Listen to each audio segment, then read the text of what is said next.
Hello guys, welcome back to my Impractical Garden. This is Dominique. I haven't filmed in a few days. It's not that, I haven't been gardening. It kind of is. We had rainstorms roll through at the end of last week. And I don't like water, so I'm not really one to just go run into the rain to film. I don't know if anyone actually is.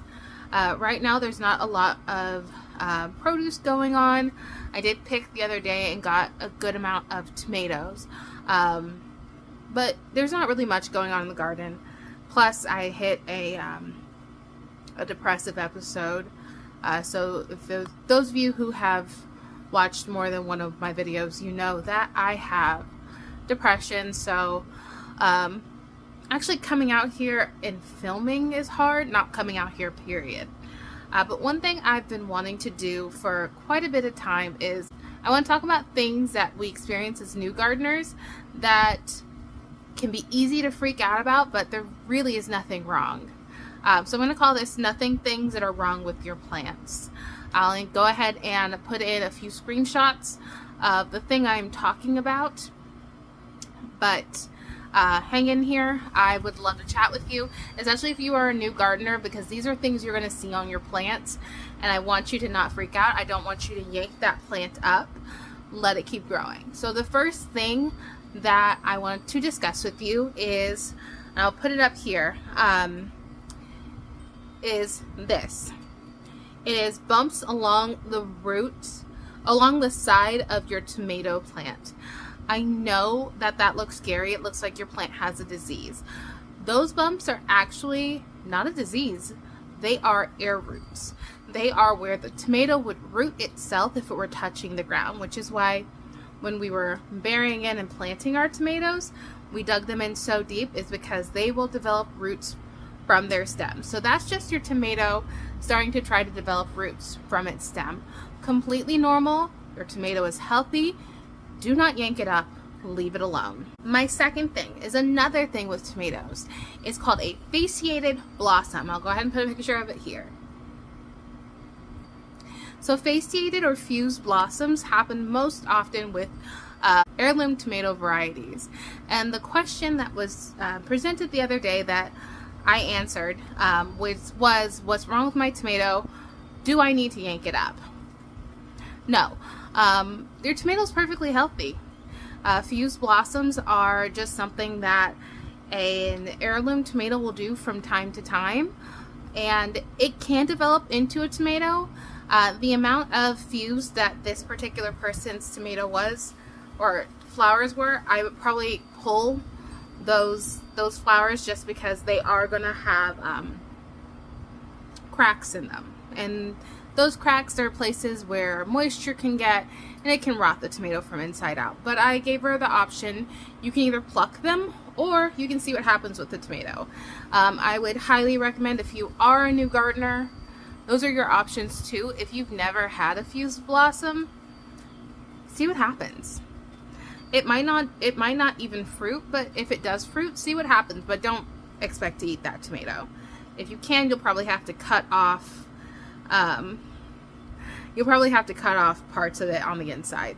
But there's nothing wrong with the plant. Don't yank it. The next thing is you really do have to wait for your squash plants to get big enough to actually produce. So the next thing I see is a lot of people asking why their flowers are falling off. So if you look at the guy behind me, we mainly have, that's a melon of some sort. Mainly has male blossoms, which are blossoms that don't have an ovum or fruit on them. Those male blossoms are going to shrivel up and fall off. That is their job. Their job is to be open long enough for the bees to get in them, get that pollen, and then to go fertilize a female. No matter what, those blossoms are going to fall off. Nothing's wrong with your plant. Same thing with tomato plants. If your tomato plant isn't if your tomato is not pollinated, there's the word I was looking for, those flowers are going to fall off. The whole flower will fall off.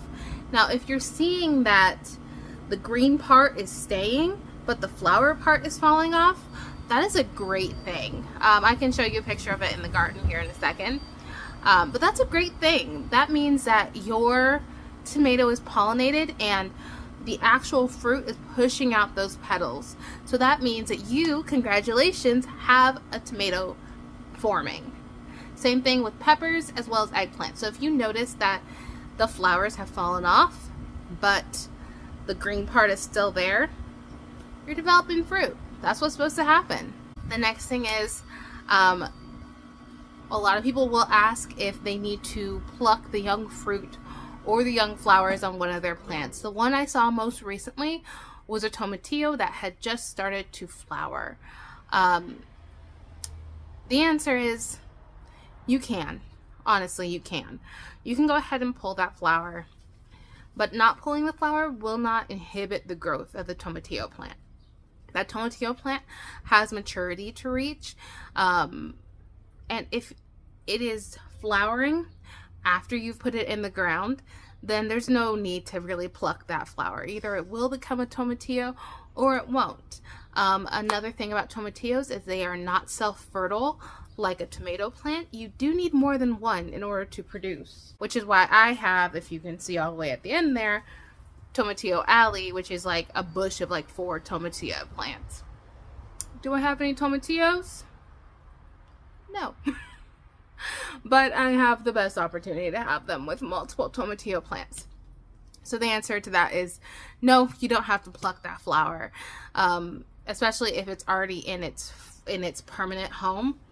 Just leave it, let it go, let the plant do what it's doing. And then my last one is same thing for cucumbers and everything else. You don't need to pluck the young fruit. If the plant itself is not stable enough to, in its environment, support that fruit, it'll shrivel up and fall off. But the plant itself is going to continue to grow unless it is in a determinate variety. So if you have a bush variety of cucumber or a bush variety of tomato or a bush variety of bean, then they're only going to get so big and then they're going to die. But the indeterminates, the vining, there's no need to pull anything off of them to get them to develop the root system.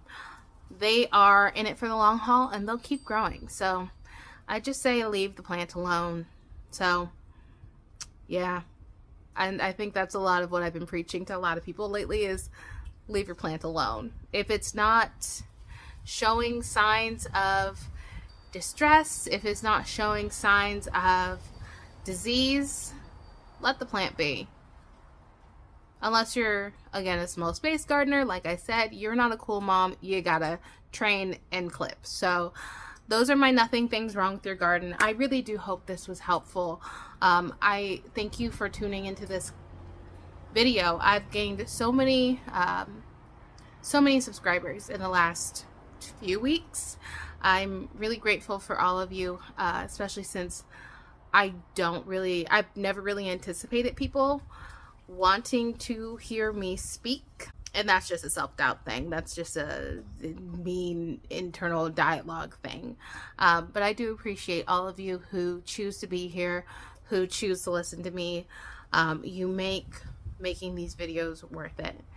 Let me know what you want to see. Let me know if you want to know where I got the things that I used to build my garden. If you would like to emulate some of the things I've done, I can give you a review of what I have used and the things I like. So, as I said, like, comment, subscribe. If you're on TikTok, put a little follow in. I would love to hear what your questions are, where you are in your gardening journey, and what you're enjoying and what things we can just discuss as a community. Have a great rest of your day, guys, and I really do appreciate you being here. All right, bye.